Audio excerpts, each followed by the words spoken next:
Parce que le Saint-Esprit va expier le péché dans la chair. Alors, en venant ici, je suis sorti le 15. Voilà, je suis sorti le 15, donc il y a quelques jours de la prison centrale. J'étais quasiment en pèlerinage, on va dire, parce que quand je suis rentré, je me suis dit, oui, il y a des âmes. Dieu a permis que la parole soit prêchée. Il y a d'autres personnes, plusieurs ont donné leur vie au Seigneur. C'est une victoire. Et je remercie le directeur, voilà, de la prison centrale et tous ceux qui ont participé ou qui participent à garder les prisonniers. Ce n'est pas un travail facile. Quand même, parfois les choses sont serrées, mais où le travail qu'ils font, ils doivent serrer pour que les personnes prennent conscience.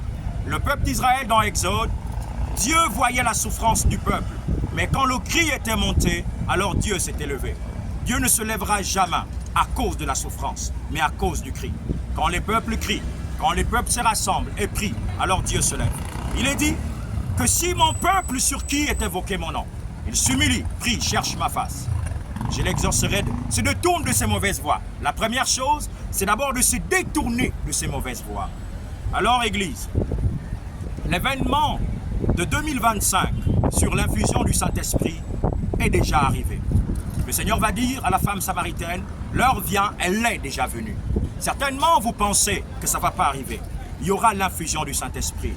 Dieu voulait que je fasse cette action, ensuite qu'il termine. Il va le faire et je fais confiance au Seigneur. Alors préparez les vases. Entre celui